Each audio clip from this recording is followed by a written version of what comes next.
Hello दोस्तों, मैं अर्पित यादव एक बार फिर अपने YouTube channel Shiv Shakti superstar classes में आपका स्वागत करता हूं। दोस्तों, जैसा कि हमने अभी आयत के 3 पार्ट कंप्लीट कर चुके हैं, आज हम लोग आयत का बिल्कुल लास्ट पार्ट देखेंगे और उससे संबंधित प्रश्न करेंगे। जो मैंने आपको आयत में ट्रिपलेट बताई होंगी, आपको तो समझ में आ गया होगा किस तरीके से इनका यूज करना है, और उन ट्रिपलेट के माध्यम से हम लोग सभी प्रश्नों का आंसर करेंगे बिल्कुल आसान तरीके से। चलिएगा दोस्तों, आज का क्वेश्चन जो है वो आपके सामने, जैसा कि बोर्ड में आप देख पा रहे हैं, क्वेश्चन आपके सामने लिखा है कि किसी कमरे का जो फर्श है वो आयताकार है, इसकी लंबाई 5 मीटर तथा चौड़ाई 4 मीटर है। फर्श को टाइल से ढकने के लिए 50 बाई 40 सेंटीमीटर आकार के कितने टाइलों की आवश्यकता होगी। ये ऐसे प्रश्न आपके जो एग्जाम में क्वेश्चंस पूछा हुआ है, और ये प्रश्न आपसे एग्जाम में अवश्य पूछता है। तो हम लोग आज बात करते हैं इस क्वेश्चन के ऊपर किस तरीके से करना होता है। तो जब भी दोस्तों आयत से संबंधित प्रश्न आए और उसमें आपका टाइल से संबंधित कोई भी प्रश्न रहे, तो उसमें क्या करना होता है। सबसे पहले हम लोग बात करेंगे कि इसमें आप सबसे पहले जो आयताकार फर्श होता है या जो भी लॉन होती है, उस लॉन का आप सबसे पहले एरिया निकालो।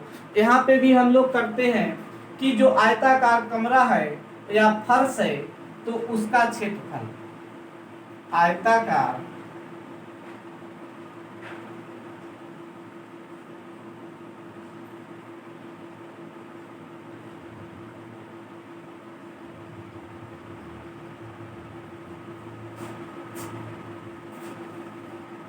तो इसका एरिया कैसे निकालेंगे, साइड इंटू साइड, अर्थात L इंटू बी, और L इंटू बी से तो हम निकालेंगे जैसा कि 5 मीटर।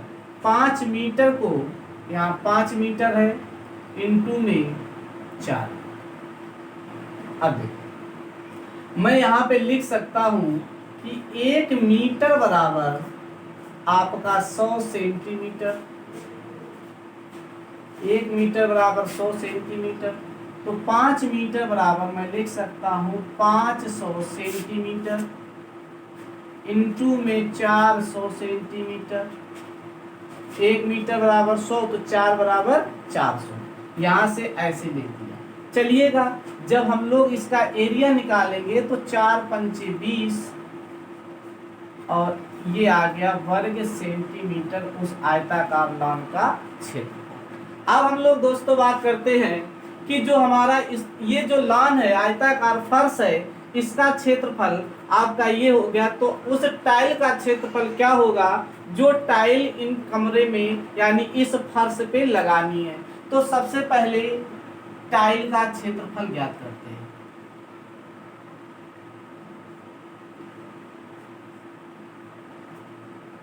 तो टाइल का भी क्षेत्रफल कैसे निकालेंगे, तो L इंटू बी से निकालेंगे।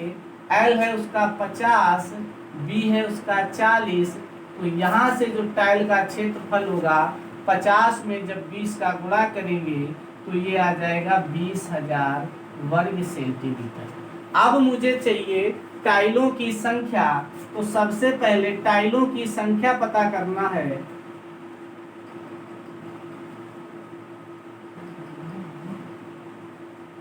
टाइलों की संख्या बराबर फर्श का क्षेत्रफल अपान में टाइल का क्षेत्रफल। तो यहाँ लिखते हैं कि फर्श का क्षेत्रफल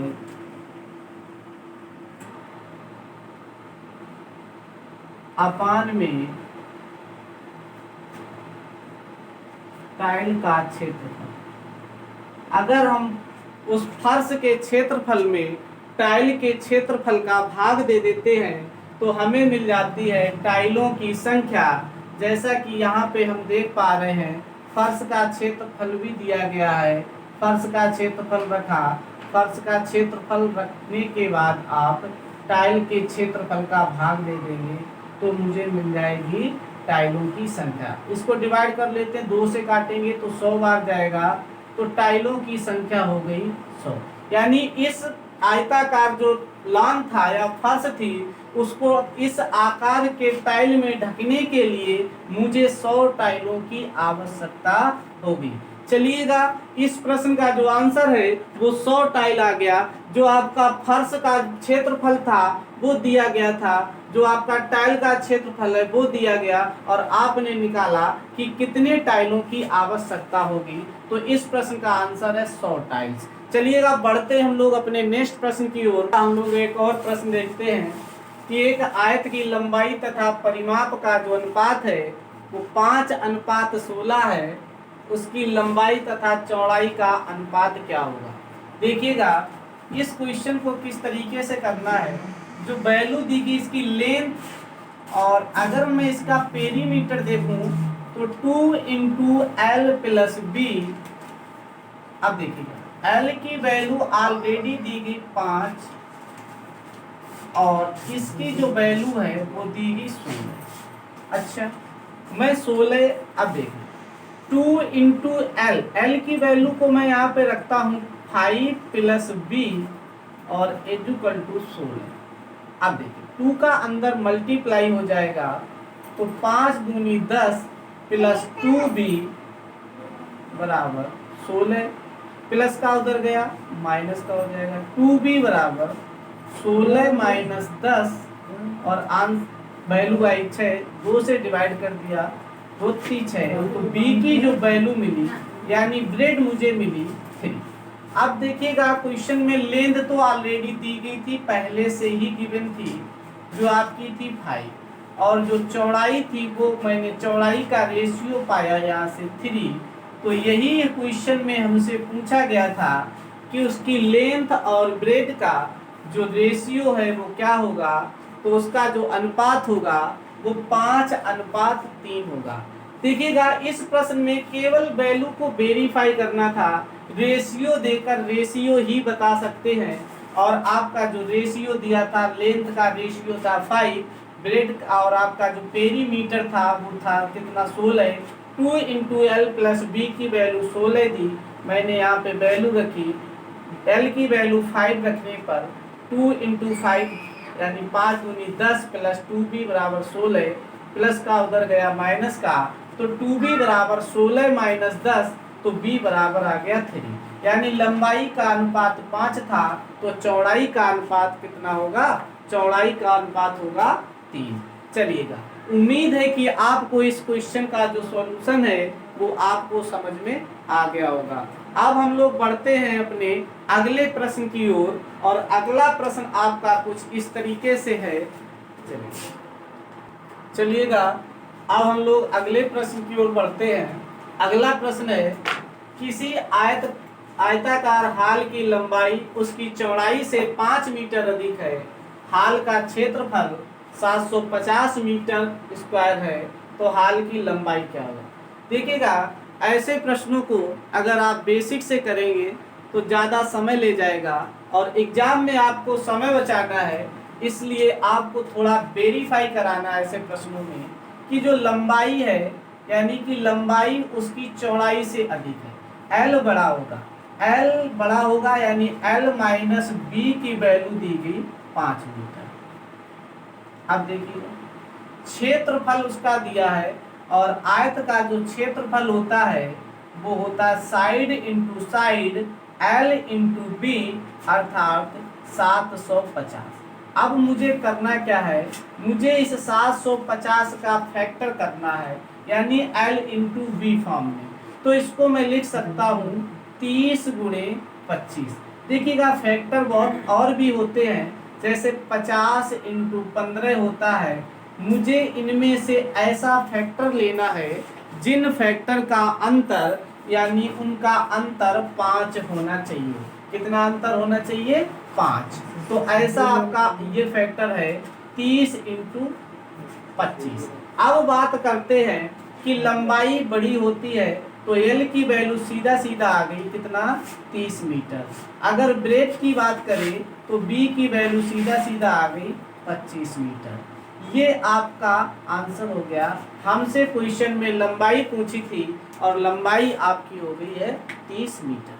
चलिए, चलिएगा हम लोग अगले प्रश्न की ओर चलते हैं और अगले प्रश्न आपको कुछ इस तरीके से, चलिएगा अब एक अलग टाइप का प्रश्न है जो थोड़ा परसेंटेज से भी रिलेटेड है। परसेंटेज का भी यूज यहाँ पे होता है, यानी लंबाई में बोला गया है कि लंबाई में 33 सही 1/3%। अब ऐसे प्रश्नों को हम लोग क्या करेंगे, फ्रैक्शन मेथड से सॉल्व करेंगे, क्योंकि ऐसे प्रश्नों को फ्रैक्शन से करना बेहद आसान होता है। चलिएगा आज हम लोग करते हैं क्वेश्चन को 33 सही 1/3। देखिएगा उसकी जो लेंथ में बोला गया लंबाई को बढ़ाना है और 33 सही 1/3% बोला है, तो इसका जो फ्रैक्शन होता है वो 1/3 होता है। यानी अब देखिएगा मैं एक साइड में लिख लेता हूँ L, मैं लिख लेता हूँ B, लेंथ हो गई, ब्रेथ हो गई, और जो इसका क्षेत्रफल होता है वो L इंटू B होगा। अब बात करते हैं कि मूल लेंथ कितनी, यानी वास्तविक लंबाई कितनी थी, तो वास्तविक लंबाई 3 थी। कितनी थी? 3। अब बोला 3 पे 1 की वृद्धि, जब मैं 3 पे 1 की वृद्धि कर देंगे तो वर्तमान में कितना हो जाएगा, वो हो जाएगी 4। पहले लंबाई कितनी थी? 3 थी, ये मूल लंबाई 3 थी, और 3 में जब 1 की वृद्धि कर दी तो लंबाई कितना हो गई? 4। अब क्वेश्चन आ गया कि उसकी चौड़ाई में 25% की कमी। अच्छा, 25% का मतलब होता है 1/4। अब 1/4 का मतलब पहले चौड़ाई उसकी जो मूल चौड़ाई थी वो आपकी 4 थी, और 4 में जब 1 की कमी कर दी तो कितनी हो गई? 3। और आयत का क्षेत्रफल लंबाई गुणे चौड़ाई यानी कि 3 गुणे 4, तो 3 गुणे 4 करेंगे तो मिलेगा 12। और ये अभी सेंटीमीटर या मीटर में नहीं लिख सकते हैं, ये 12 यूनिट में है। और यहाँ पे जब मैं करूँगा तो 4 इंटू 3, यहाँ भी एरिया 12। तो अब देखा पहले भी क्षेत्रफल 12 था और यहाँ भी क्षेत्रफल 12 है, क्षेत्रफल में यहाँ पे कोई परिवर्तन नहीं हुआ। तो इस प्रश्न का आंसर हो गया नो चेंज, यानी भी कोई प्रभाव नहीं पड़ा। कोई प्रभाव नहीं पड़ा यानी 0% की वृद्धि या 0% की कमी इस प्रश्न का आंसर है। कोई प्रभाव नहीं पड़ा, यहाँ लिख देता हूँ हिंदी में किस तरीके से दिया होगा, कोई प्रभाव नहीं पड़ा, नहीं पड़ा। उम्मीद है कि ये प्रश्न भी आपको समझ में आया होगा। ऐसे प्रश्न आप फ्रैक्शन मेथड से सॉल्व करिएगा। फ्रैक्शन के बाद हम लोग थोड़ा फार्मूले का यूज कर लेते हैं, जो मैंने आपको साइड इंटू साइड निकाल के बताया था। तो आयत का क्षेत्रफल होता है L इंटू B, वहां से देखिएगा साइड इंटू साइड यानी 3 चौकू 12 और 4 तिरका 12। पहले भी क्षेत्रफल 12 था और वर्तमान में भी क्षेत्रफल 12 है, तो क्या प्रभाव हुआ? कोई प्रभाव नहीं पड़ा। चलिएगा ऐसे ही प्रश्न हम लोग एक अगला प्रश्न लेते हैं और सभी लोग अगले प्रश्न का आंसर करिएगा। चलिएगा आपके सामने एक और प्रश्न लिखा होगा, किसी आयत की लंबाई 30% की वृद्धि कर दी जाए और चौड़ाई में 25% की कमी कर दी जाए, तब क्षेत्रफल में क्या प्रभाव पड़ेगा। यहाँ पे देखिएगा जो L है, L में बोला 30%, 30% का जो फ्रैक्शन होता है वो 3/10 होता है। क्या होता है? 3/10। अब बात करता हूँ जो ब्रेथ है, ब्रेथ में जो चेंजिंग आया है 25% का, और 25% की क्या हुई है? कमी हुई है। 25% का फ्रैक्शन मैं लिखता हूँ 1/4। अब देखिएगा दोस्तों, यहाँ पे जो L होता है लंबाई, ब्रेथ होती है चौड़ाई, और आयत का क्षेत्रफल होता है साइड इंटू साइड से, साइड इंटू साइड उसका क्षेत्रफल होता है। जितनी भी 2D फिगर्स होती हैं उनका यदि एरिया निकालने को आए तो उनका एरिया होता है साइड इंटू साइड से। अब बात करते हैं कि पहले जो लंबाई थी वो 10 थी, 10 में जब बोला वृद्धि, 10 में कितने की वृद्धि? 3 की वृद्धि कर दी तो लंबाई होगी कितना? 13। और पहले की चौड़ाई कितनी थी? 4 थी, और 4 में जब 1 की कमी कर दी तो कितनी चौड़ाई हो गई? 3। तो आयत का क्षेत्रफल साइड इंटू साइड, तो यहाँ से 10 चौक 40 और यहाँ से 13 तिरका 39। तो देखा आपने साइड इंटू साइड से हमने उनका एरिया निकाला। इसी तरीके से आप क्वेश्चन का आंसर करिएगा। तो देखा पहले 40 था, अब 39 हो गया, तो क्या हुआ, कमी आई। और कितने की कमी आई है, तो आप कहेंगे 1 की कमी हुई। कितने की कमी हुई है, 1 की कमी है। अच्छा, 1 की कमी है किस वैल्यू पर, तो 40 पर। 1 की कमी 40 पर, प्रतिशत में चाहिए तो 100 का गुना, और 0 से 0 खत्म, और 2 से काटेंगे तो आएगा 2 पंचे 10 और 2 दूनी 4, यानी 5 का हाफ कितना होता है, तो 2.5%। 2.5% की कमी आ गई। कितना कमी आ गई, 2.5% की कमी आ गई। जितने भी परसेंटेज से संबंधित प्रश्न आपके जो एरिया में पूछे जाए कि प्रतिशत कितने परसेंट उसका क्षेत्रफल बढ़ गया या कितने प्रतिशत क्षेत्रफल उसका कम हो गया, तो उन प्रश्नों को आप लोग फ्रैक्शन मेथड यूज कर लीजिएगा। क्या होता है, फ्रैक्शन से थोड़ा आसान हो जाता है। बाकी आपके पास मेथड बहुत सारे होते हैं, उन सभी मेथड को देखते हुए फ्रैक्शन मेथड थोड़ा बेहद आसान तरीका होता है।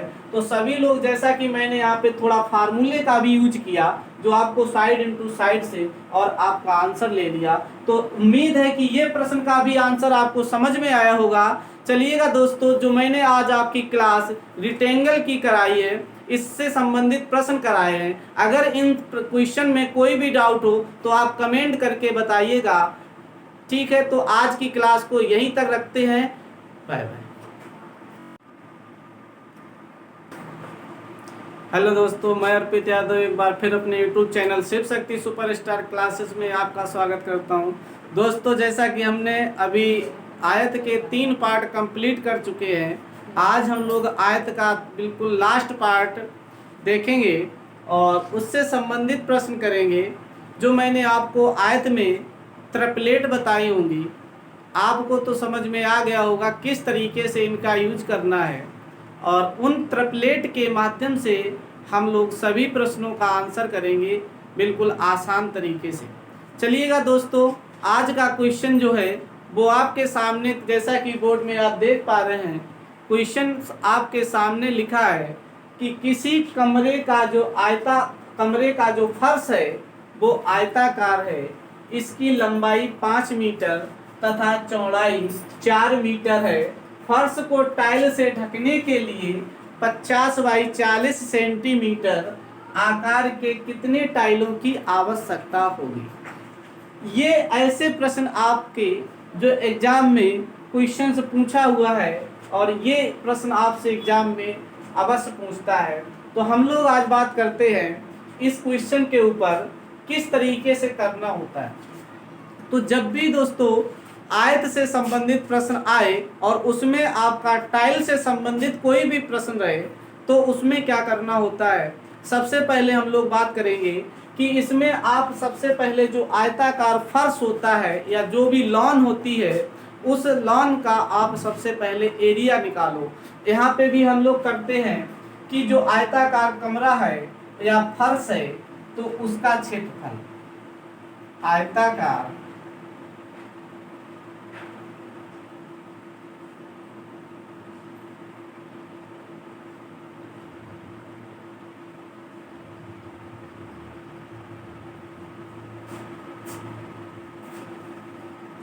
तो इसका एरिया कैसे निकालेंगे, साइड इंटू साइड, अर्थात L इंटू बी, और L इंटू बी से तो हम निकालेंगे जैसा कि, अच्छा 5 मीटर, 5 मीटर को यहाँ 5 मीटर है, इंटू में 4। अब मैं यहाँ पे लिख सकता हूँ कि 1 मीटर बराबर आपका 100 सेंटीमीटर। 1 मीटर बराबर 100 सेंटीमीटर, तो 5 मीटर बराबर मैं लिख सकता हूँ 500 सेंटीमीटर, इंटू में 400 सेंटीमीटर। 1 मीटर बराबर 100, तो 4 बराबर 400। यहाँ से ऐसे लिख दिया। चलिएगा, जब हम लोग इसका एरिया निकालेंगे तो 4 पंचे 20, और ये आ गया वर्ग सेंटीमीटर उस आयताकार लॉन का क्षेत्र। अब हम लोग दोस्तों बात करते हैं कि जो हमारा ये जो लॉन है, आयताकार फर्श है, इसका क्षेत्रफल आपका ये हो गया, तो उस टाइल का क्षेत्रफल क्या होगा जो टाइल इन कमरे में यानी इस फर्श पे लगानी है। तो सबसे पहले टाइल का क्षेत्रफल ज्ञात करते हैं।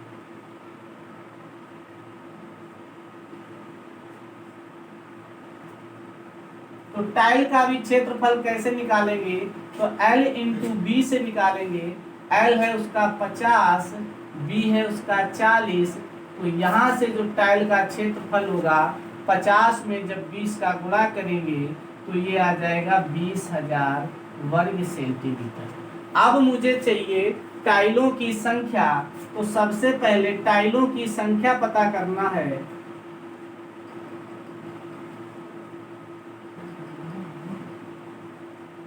टाइलों की संख्या बराबर फर्श का क्षेत्रफल अपान में टाइल का क्षेत्रफल। तो यहाँ लिखते हैं कि फर्श का क्षेत्रफल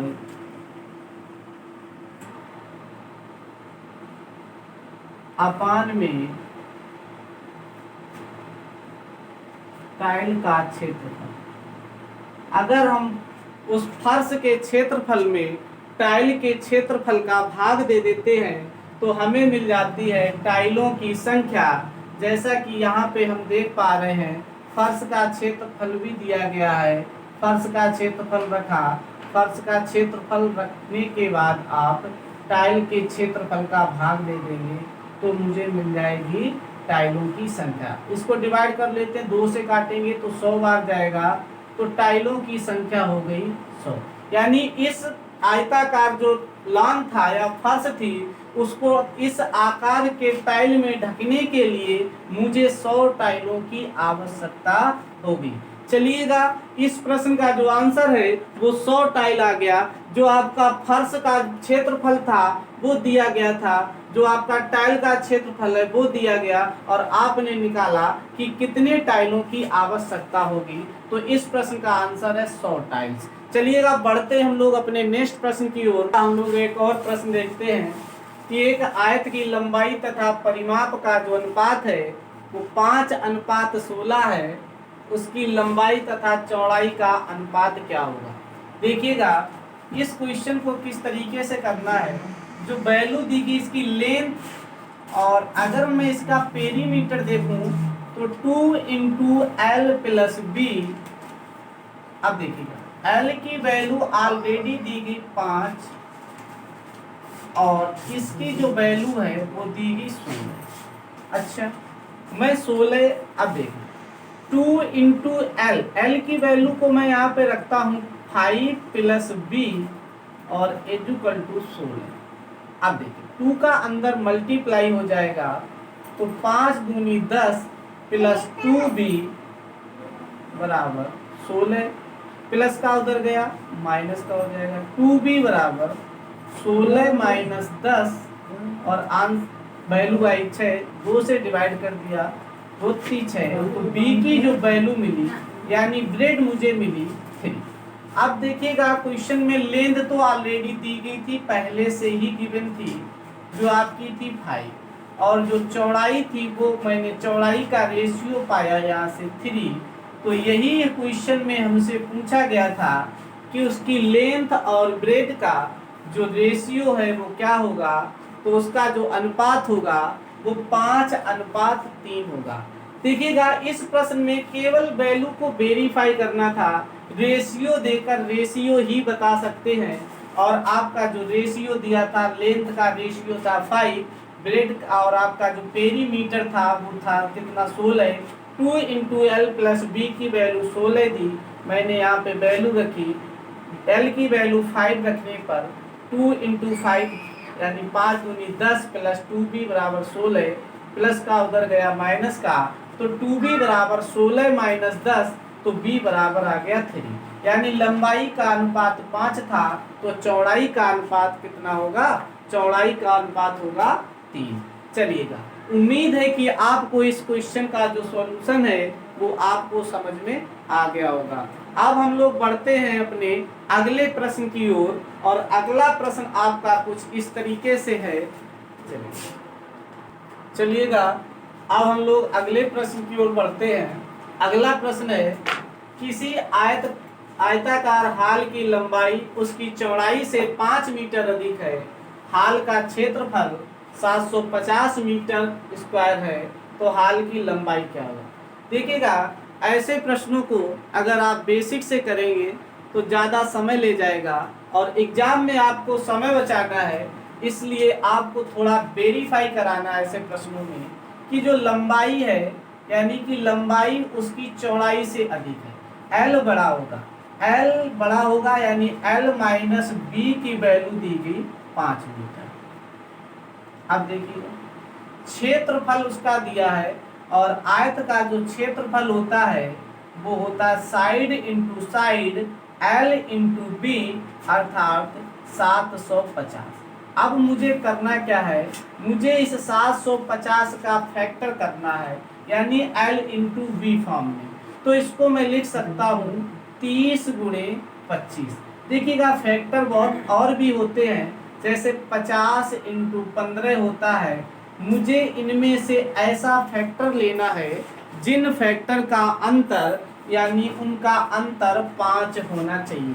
कितना अंतर होना चाहिए? 5। तो ऐसा आपका ये फैक्टर है 30 इंटू 25। अब बात करते हैं कि लंबाई बड़ी होती है तो एल की वैल्यू सीधा सीधा आ गई कितना? 30 मीटर।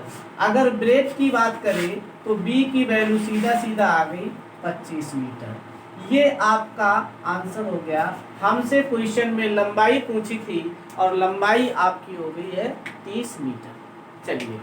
चलिएगा हम लोग अगले प्रश्न की ओर चलते हैं और अगले प्रश्न आपको कुछ इस तरीके से। चलिएगा अब एक अलग टाइप का प्रश्न है जो थोड़ा परसेंटेज से भी रिलेटेड है। परसेंटेज का भी यूज यहाँ पे होता है, यानी लंबाई में बोला गया है कि लंबाई में 33 सही 1/3%। अब ऐसे प्रश्नों को हम लोग क्या करेंगे? फ्रैक्शन मेथड से सॉल्व करेंगे, क्योंकि ऐसे प्रश्नों को फ्रैक्शन से करना बेहद आसान होता है। चलिएगा आज हम लोग करते हैं क्वेश्चन को 33 सही 1/3। देखिएगा उसकी जो लेंथ में बोला गया लंबाई को बढ़ाना है और 33 सही 1/3% बोला है, तो इसका जो फ्रैक्शन होता है वो 1/3 होता है। यानी अब देखिएगा मैं एक साइड में लिख लेता हूँ L, मैं लिख लेता हूँ B, लेंथ हो गई, ब्रेथ हो गई और जो इसका क्षेत्रफल होता है वो L इंटू बी होगा। अब बात करते हैं कि मूल लेंथ कितनी यानी वास्तविक लंबाई कितनी थी, तो वास्तविक लंबाई 3 थी। कितनी थी? 3। अब बोला 3 पे 1 की वृद्धि, जब मैं 3 पे 1 की वृद्धि कर देंगे तो वर्तमान में कितना हो जाएगा? वो हो जाएगी 4। पहले लंबाई कितनी थी? 3 थी, ये मूल लंबाई 3 थी और 3 में जब 1 की वृद्धि कर दी तो लंबाई कितना हो गई? 4। अब क्वेश्चन आ गया कि उसकी चौड़ाई में 25% की कमी। अच्छा 25% का मतलब होता है 1/4। अब 1/4 का मतलब पहले चौड़ाई उसकी जो मूल चौड़ाई थी वो आपकी 4 थी और 4 में जब 1 की कमी कर दी तो कितनी हो गई? 3। और आयत का क्षेत्रफल लंबाई गुणे चौड़ाई यानी कि 3 गुणे 4, तो 3 गुणे 4 करेंगे तो मिलेगा 12। और ये अभी सेंटीमीटर या मीटर में नहीं लिख सकते हैं, ये 12 यूनिट में है। और यहाँ पे जब मैं करूँगा तो 4 इंटू 3, यहाँ भी एरिया 12। तो अब देखा पहले भी क्षेत्रफल 12 था और यहाँ भी क्षेत्रफल 12 है, क्षेत्रफल में यहाँ पे कोई परिवर्तन नहीं हुआ। तो इस प्रश्न का आंसर हो गया नो चेंज, यानी भी कोई प्रभाव नहीं पड़ा। कोई प्रभाव नहीं पड़ा यानी 0% की वृद्धि या 0% की कमी इस प्रश्न का आंसर है। कोई प्रभाव नहीं पड़ा। यहाँ लिख देता हूँ हिंदी में किस तरीके से दिया होगा, कोई प्रभाव नहीं पड़ा, नहीं पड़ा। उम्मीद है कि ये प्रश्न भी आपको समझ में आया होगा। ऐसे प्रश्न आप फ्रैक्शन मेथड से सॉल्व करिएगा। फ्रैक्शन के बाद हम लोग थोड़ा फार्मूले का यूज कर लेते हैं, जो मैंने आपको साइड इंटू साइड निकाल के बताया था। तो आयत का क्षेत्रफल होता है L इंटू बी। वहां से देखिएगा साइड इंटू साइड यानी 3 चकू 12 और 4 तिरका 12। पहले भी क्षेत्रफल 12 था और वर्तमान में भी क्षेत्रफल 12 है, तो क्या प्रभाव हुआ? कोई प्रभाव नहीं पड़ा। चलिएगा, ऐसे ही प्रश्न हम लोग एक अगला प्रश्न लेते हैं और सभी लोग अगले प्रश्न का आंसर करिए। चलिएगा, आपके सामने एक और प्रश्न लिखा होगा, किसी आयत की लंबाई 30% की वृद्धि कर दी जाए और चौड़ाई में 25% की कमी कर दी जाए, तब क्षेत्रफल में क्या प्रभाव पड़ेगा? यहाँ पे देखिएगा, जो L है, L में बोला 30%, 30% का जो फ्रैक्शन होता है वो 3/10 होता है। क्या होता है? 3/10। अब बात करता हूँ जो ब्रेथ है, ब्रेथ में जो चेंजिंग आया है 25% का, और 25% की क्या हुई है? कमी हुई है।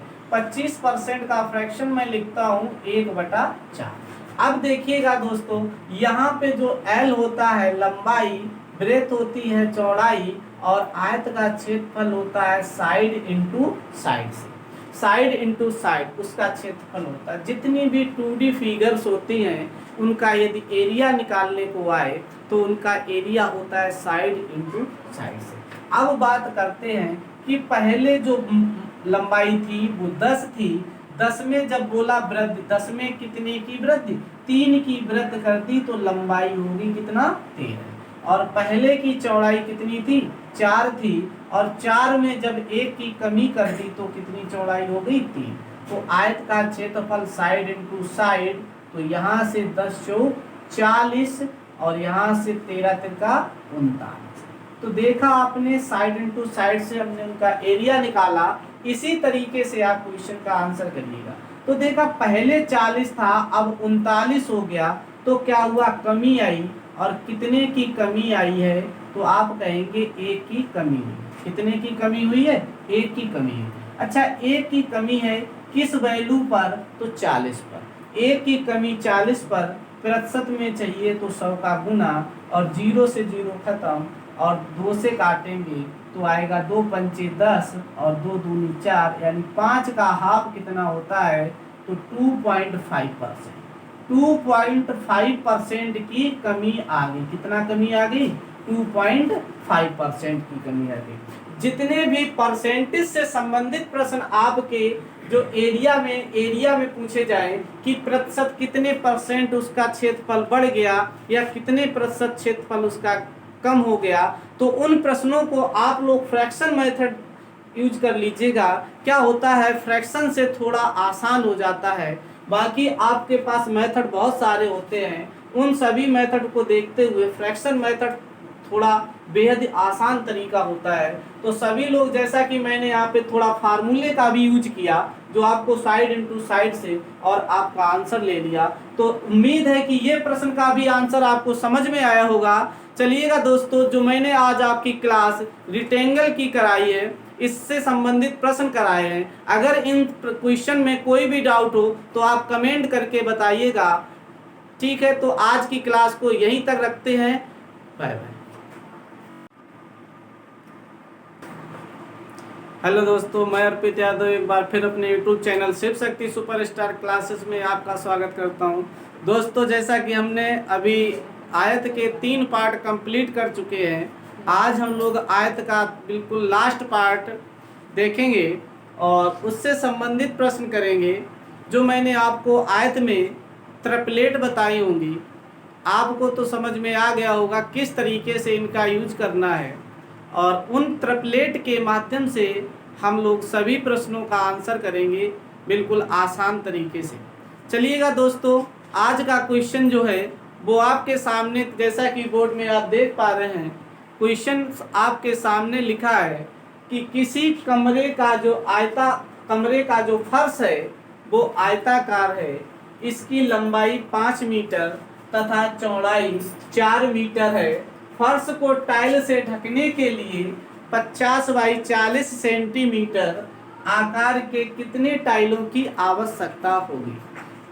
ये ऐसे प्रश्न आपके जो एग्जाम में क्वेश्चन से पूछा हुआ है, और ये प्रश्न आपसे एग्जाम में अवश्य पूछता है। तो हम लोग आज बात करते हैं इस क्वेश्चन के ऊपर किस तरीके से करना होता है। तो जब भी दोस्तों आयत से संबंधित प्रश्न आए और उसमें आपका टाइल से संबंधित कोई भी प्रश्न रहे, तो उसमें क्या करना होता है, सबसे पहले हम लोग बात करेंगे कि इसमें आप सबसे पहले जो आयताकार फर्श होता है या जो भी लॉन होती है, उस लॉन का आप सबसे पहले एरिया निकालो। यहाँ पे भी हम लोग करते हैं कि जो आयताकार कमरा है या फर्श है तो उसका क्षेत्रफल, आयताकार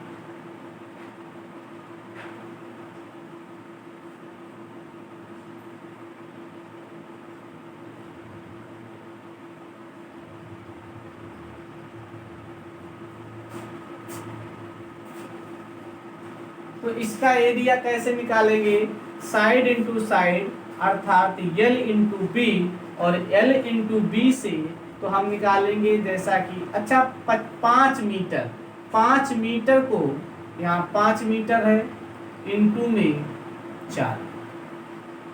अब देखिए मैं यहाँ पे लिख सकता हूँ कि 1 मीटर बराबर आपका 100 सेंटीमीटर, 1 मीटर बराबर 100 सेंटीमीटर, तो 5 मीटर बराबर मैं लिख सकता हूँ 500 सेंटीमीटर इंटू में 400 सेंटीमीटर। 1 मीटर बराबर 100 तो 4 बराबर 400, यहाँ से ऐसे लिख दिया। चलिएगा जब हम लोग इसका एरिया निकालेंगे तो 4 पंचे 20 और ये आ गया वर्ग सेंटीमीटर उस आयताकार लॉन का क्षेत्र।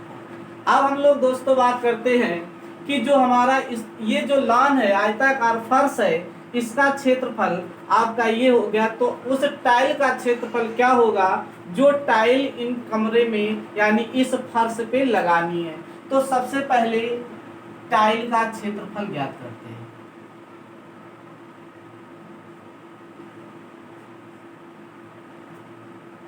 तो टाइल का भी क्षेत्रफल कैसे निकालेंगे, तो L इंटू बी से निकालेंगे। L है उसका 50, B है उसका 40, तो यहाँ से जो टाइल का क्षेत्रफल होगा 50 में जब 20 का गुणा करेंगे तो ये आ जाएगा 20,000 वर्ग सेंटीमीटर। अब मुझे चाहिए टाइलों की संख्या, तो सबसे पहले टाइलों की संख्या पता करना है।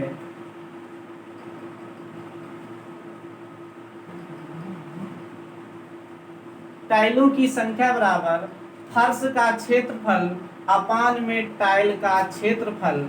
तो यहाँ लिखते हैं कि फर्श का क्षेत्रफल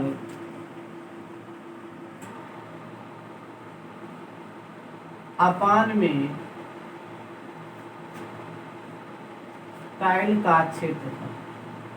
अगर हम उस फर्श के क्षेत्रफल में टाइल के क्षेत्रफल का भाग दे देते हैं तो हमें मिल जाती है टाइलों की संख्या। जैसा कि यहाँ पे हम देख पा रहे हैं फर्श का क्षेत्रफल भी दिया गया है, फर्श का क्षेत्रफल रखा, फर्श का क्षेत्रफल रखने के बाद आप टाइल के क्षेत्रफल का भाग दे देंगे तो मुझे मिल जाएगी टाइलों की संख्या। इसको डिवाइड कर लेते हैं, 2 से काटेंगे तो 100 बार जाएगा, तो टाइलों की संख्या हो गई 100। यानी इस आयताकार जो लॉन था या फर्श थी उसको इस आकार के टाइल में ढकने के लिए मुझे 100 टाइलों की आवश्यकता होगी। चलिएगा इस प्रश्न का जो आंसर है वो 100 टाइल आ गया। जो आपका फर्श का क्षेत्रफल था वो दिया गया था, जो आपका टाइल का क्षेत्रफल है वो दिया गया, और आपने निकाला कि कितने टाइलों की आवश्यकता होगी। तो इस प्रश्न का आंसर है 100 टाइल्स। चलिएगा बढ़ते हम लोग अपने नेक्स्ट प्रश्न की ओर। हम लोग एक और प्रश्न देखते हैं कि एक आयत की लंबाई तथा परिमाप का जो अनुपात है वो 5:16 है, उसकी लंबाई तथा चौड़ाई का अनुपात क्या होगा। देखिएगा इस क्वेश्चन को किस तरीके से करना है।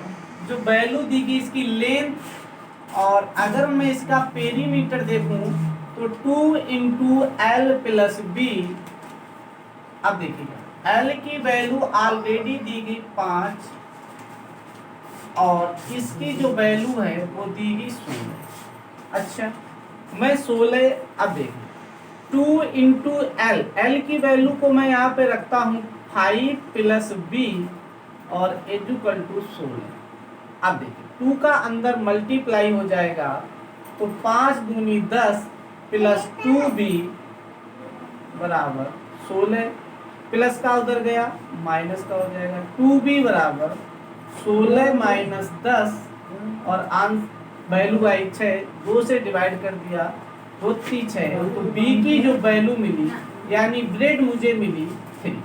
अब देखिएगा क्वेश्चन में लेंथ तो ऑलरेडी दी गई थी, पहले से ही गिवन थी, जो आपकी थी 5, और जो चौड़ाई थी वो मैंने चौड़ाई का रेशियो पाया यहाँ से 3। तो यही क्वेश्चन में हमसे पूछा गया था कि उसकी लेंथ और ब्रेड का जो रेशियो है वो क्या होगा, तो उसका जो अनुपात होगा वो 5:3 होगा।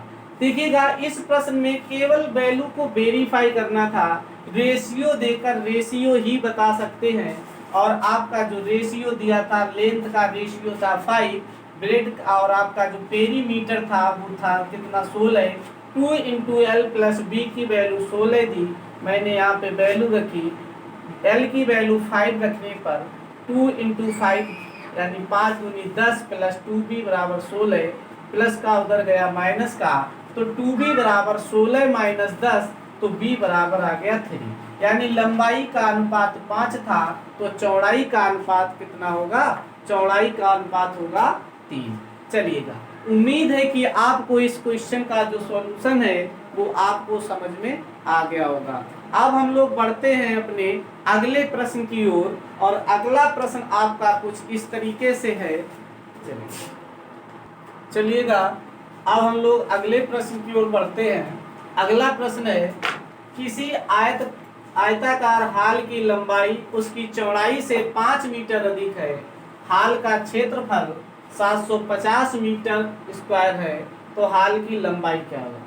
देखिएगा, ऐसे प्रश्नों को अगर आप बेसिक से करेंगे तो ज़्यादा समय ले जाएगा, और एग्जाम में आपको समय बचाना है, इसलिए आपको थोड़ा वेरीफाई कराना है ऐसे प्रश्नों में कि जो लंबाई है यानी कि लंबाई उसकी चौड़ाई से अधिक है, एल बड़ा होगा, एल बड़ा होगा यानी एल माइनस बी की वैल्यू दी गई 5 मीटर। अब देखिए क्षेत्रफल उसका दिया है, और आयत का जो क्षेत्रफल होता है वो होता है side into side L into B अर्थात 750। अब मुझे करना क्या है, मुझे इस 750 का फैक्टर करना है, यानी एल इंटू बी फॉर्म में। तो इसको मैं लिख सकता हूँ 30 गुणे 25। देखिएगा फैक्टर बहुत और भी होते हैं, जैसे 50 इंटू 15 होता है। मुझे इनमें से ऐसा फैक्टर लेना है जिन फैक्टर का अंतर यानी उनका अंतर 5 होना चाहिए। कितना अंतर होना चाहिए, 5। तो ऐसा आपका ये फैक्टर है 30 इंटू 25। अब बात करते हैं कि लंबाई बड़ी होती है तो एल की वैल्यू सीधा सीधा आ गई कितना, 30 मीटर। अगर ब्रेड की बात करें तो बी की वैल्यू सीधा सीधा आ गई 25 मीटर। ये आपका आंसर हो गया। हमसे क्वेश्चन में लंबाई पूछी थी और लंबाई आपकी हो गई है 30 मीटर। चलिएगा हम लोग अगले प्रश्न की ओर चलते हैं, और अगले प्रश्न आपको कुछ इस तरीके से।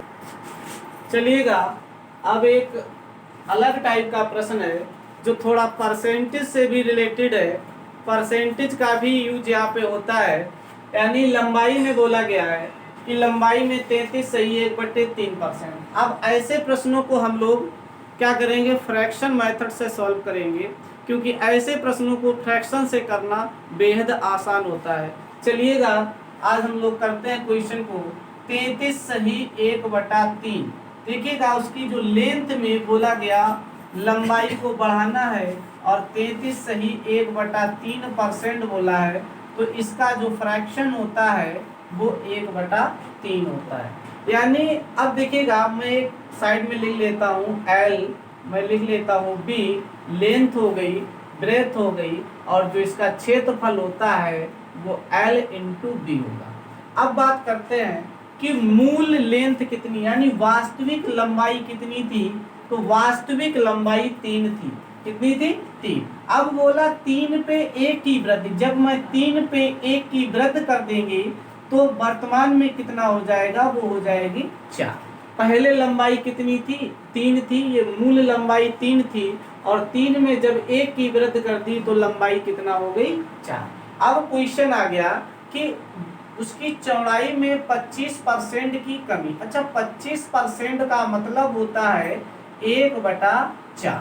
अब 1/4 का मतलब पहले चौड़ाई उसकी जो मूल चौड़ाई थी वो आपकी 4 थी और 4 में जब 1 की कमी कर दी तो कितनी हो गई 3। और आयत का क्षेत्रफल लंबाई गुणे चौड़ाई यानी कि 3 गुणे 4, तो 3 गुणे 4 करेंगे तो मिलेगा 12। और ये अभी सेंटीमीटर या मीटर में नहीं लिख सकते हैं, ये 12 यूनिट में है।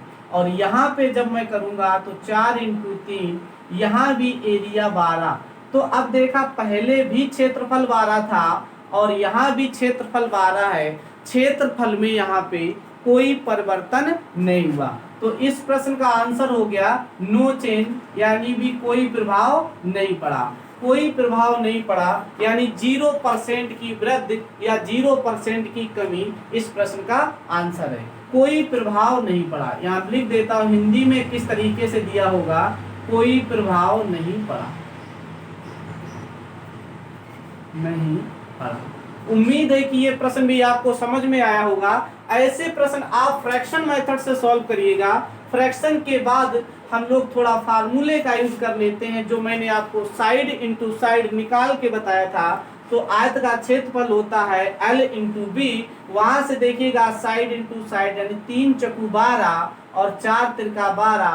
पहले भी क्षेत्रफल 12 था और वर्तमान में भी क्षेत्रफल 12 है, तो क्या प्रभाव हुआ, कोई प्रभाव नहीं पड़ा। चलिएगा ऐसे ही प्रश्न हम लोग एक अगला प्रश्न लेते हैं और सभी लोग अगले प्रश्न का आंसर करिए। चलिएगा आपके सामने एक और प्रश्न लिखा होगा, किसी आयत की लंबाई 30% की वृद्धि कर दी जाए और चौड़ाई में 25% की कमी कर दी जाए, तब क्षेत्रफल में क्या प्रभाव पड़ेगा। यहाँ पे देखिएगा जो L है, L में बोला 30%, 30% का जो फ्रैक्शन होता है वो 3/10 होता है। क्या होता है, 3/10। अब बात करता हूँ जो ब्रेथ है, ब्रेथ में जो चेंजिंग आया है 25% का, और 25% की क्या हुई है, कमी हुई है। 25% का फ्रैक्शन मैं लिखता हूँ 1/4।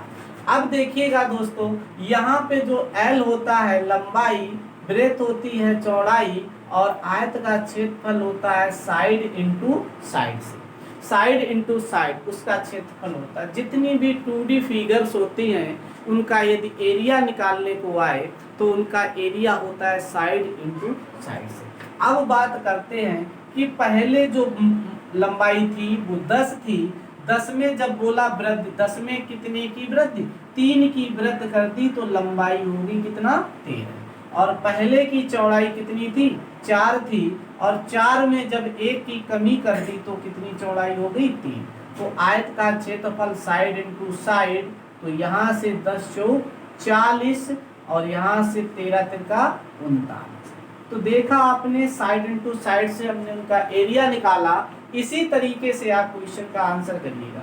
तो देखा पहले 40 था, अब 39 हो गया, तो क्या हुआ, कमी आई। और कितने की कमी आई है, तो आप कहेंगे 1 की कमी हुई। कितने की कमी हुई है, 1 की कमी है। अच्छा 1 की कमी है किस वैल्यू पर, तो 40 पर।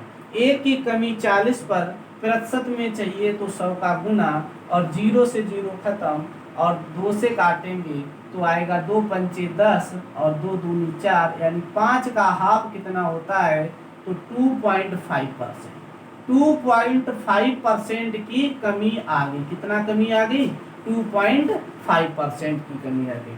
जितने भी परसेंटेज से संबंधित प्रश्न आपके जो एरिया में पूछे जाए कि प्रतिशत कितने परसेंट उसका क्षेत्रफल बढ़ गया या कितने प्रतिशत क्षेत्रफल उसका कम हो गया, तो उन प्रश्नों को आप लोग फ्रैक्शन मेथड यूज कर लीजिएगा। क्या होता है, फ्रैक्शन से थोड़ा आसान हो जाता है। बाकी आपके पास मेथड बहुत सारे होते हैं, उन सभी मेथड को देखते हुए फ्रैक्शन मेथड थोड़ा बेहद आसान तरीका होता है। तो सभी लोग, जैसा कि मैंने यहाँ पे थोड़ा फार्मूले का भी यूज किया, जो आपको साइड इंटू साइड से, और आपका आंसर ले लिया।